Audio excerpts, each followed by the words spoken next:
Bonjour à tous et bienvenue sur boursicoté.com pour cette nouvelle analyse technique du CAC 40 en clôture. Et donc finalement, on termine la semaine un petit peu comme on l'avait commencé, puisque malgré une ouverture plutôt haussière, le CAC 40 s'inscrit dans une hausse légère en clôturant à 5517,97. On gagne 7,5 points et 0,14% par rapport à la séance précédente. Donc pas de progression, finalement une semaine qui s'est inscrite dans un range ici entre 5480 et le point haut de mercredi ici proche des 5540 points. Pas grand chose, donc réintégration ici à l'intérieur des bandes de Bollinger et une dynamique qui reste plutôt forte, puisque malgré ici la perte de cette dynamique, on avait une petite possibilité de consolidation suite à la bougie d'hier dont la volatilité avait augmenté et on avait eu un point bas ici qui était venu attaquer des zones de support. Pas du tout, on s'est stabilisé aujourd'hui, donc au terme de cette séance pourtant marquée d'un petit peu de volatilité, plus je dirais sur le marché des monnaies. Du point de vue des indicateurs, nous avons une configuration toujours dans la lignée des précédentes, à savoir un RSI en surachat, idem pour le stochastique. Le MACD confirme la perte de dynamique que nous avons depuis quelques jours et nous restons avec des volumes supérieurs à la moyenne sur cette séance plutôt haussière. On peut voir d'ailleurs que la progression des volumes tient compte de la dynamique actuelle, puisque nous avons plutôt des volumes supérieurs à la moyenne ici avec des histogrammes verts, donc des bougies haussières par rapport au niveau de clôture, et des histogrammes rouges qui sont plutôt dans ou inférieurs à la moyenne. Donc du point de vue de l'évolution des volumes, on a, je dirais, une évolution qui concorde un petit peu à ce que l'on voit du point de vue de la tendance. La volatilité baisse légèrement sur cette séance haussière. Alors même si la clôture n'est pas extrêmement haussière, on peut remarquer que voilà, on s'équilibre ici autour de cette zone de résistance que j'avais repositionnée à 5513,50, mais sans réellement marquer de nouveaux points hauts significatifs. Autant on soulignait hier les ombres basses que nous avons aussi aujourd'hui d'ailleurs sur les bougies qui venaient un petit peu sur des zones inférieures, autant nous pouvons remarquer que sur ces 4 bougies ici, les ombres hautes se sont développées dès lors qu'on a cherché à marquer de nouveaux points hauts significatifs. Et que dire de la bougie de mercredi, qui avec ce franchissement ici des 5513 nous a marqué une bougie de quasi-retournement. On avait quasiment eu une étoile en formation sur cette phase qui s'est certes invalidée le lendemain. Donc autant les ombres basses sur la partie inférieure et les ombres hautes sur la partie supérieure du range nous indiquent qu'on est finalement dans un range tout simplement, avec très peu de probabilité d'évolution, en tout cas dans la configuration actuelle. Alors avant d'aller plus loin, je vous propose une vue sur le CAC 40 en hebdomadaire, vu que nous sommes vendredi, voilà, pour constater que nous sommes toujours sur une poursuite de mouvement haussier depuis la rupture ici des 5432 points. On a une bougie qui s'inscrit donc sur la bande de Bollinger supérieure, qui marque un nouveau plus haut significatif et qui valide donc le fait que nous ayons ici une phase de dynamique, consolidation et donc poursuite du mouvement par rupture ici de la zone des 5432 points. Donc d'un point de vue hebdo, la dynamique moyen terme ne fait aucun doute. Tant que la zone ici des 5432 points reste support, on est toujours dans cette dynamique haussière.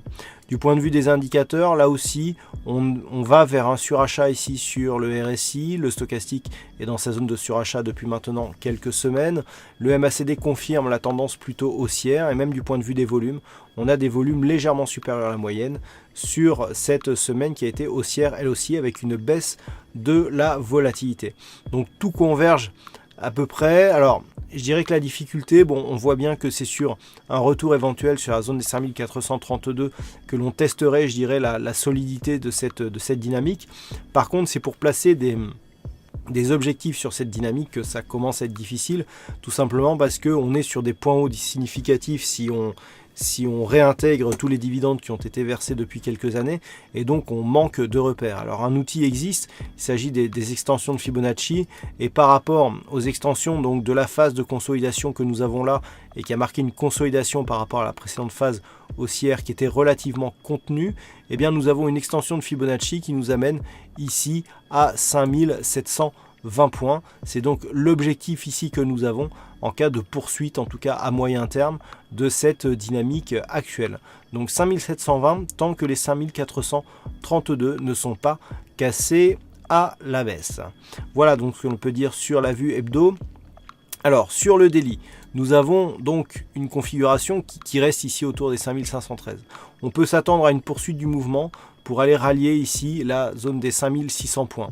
Des niveaux techniques seront assez intéressants à surveiller l'année prochaine, la semaine prochaine.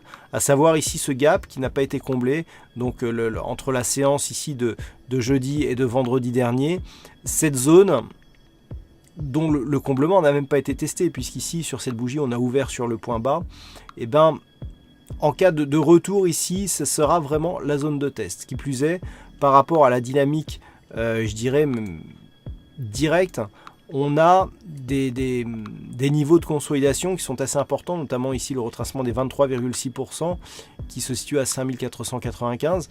Et vous voyez que le retracement des 38,2% se situe juste sur le haut du gap. C'est-à-dire que si on avait un comblement ici partiel, on casserait le retracement des 38,2% et l'objectif sera un retour dans la zone 50,61,8. Zone 50,61,8 dans laquelle on retrouve la fameuse résistance, désormais support des 5432 points que nous avons étudié sur la vue hebdomadaire. Donc, du point de vue de cette configuration, c'est relativement simple pour la semaine prochaine. Tant que l'on évolue autour des 5513, avec ici la zone des 5495-96 en tant que support, consolidation à plat qui témoigne d'une poursuite de la dynamique plutôt haussière. En cas de cassure de ce support, retour possible ici vers les 5470 points, avec donc ce gap haussier qui devrait agir en tant que support à l'approche des cours ici. Si ce gap venait à céder, c'est-à-dire rupture du retracement à 38,2%, objectif zone 50-61,8 et premiers signaux d'affaiblissement ici de cette dynamique haussière, avec donc un possible retour ici sur la zone des 5432 points. Et un petit peu comme sur l'hebdomadaire, si on venait à passer sous les 5432, il y aurait donc la zone de résistance qui n'agirait plus comme zone de support, la cassure du retracement à 61,8% de Fibonacci qui nous donnerait une probabilité accrue de revenir sur un retracement total, à savoir sous les 5400 points. Voilà donc ce que l'on peut dire sur la configuration actuelle. Alors aujourd'hui il y avait un fixing, c'est Zouille qui gagne sur cette session. Bravo à toi Zouille. Et puis concernant donc les statistiques, alors on a pas mal d'occurrences encore aujourd'hui. La statistique reste haussière par rapport à la configuration immédiate, en tout cas pour la bougie de lundi, et cela semble se confirmer pour les jours suivants. Voilà donc ce que l'on pouvait dire sur cette analyse technique du CAC 40 en clôture pour ce vendredi. Passez un bon week-end et on se retrouve dès la semaine prochaine pour d'autres analyses techniques, toujours sur le site boursicoté.com.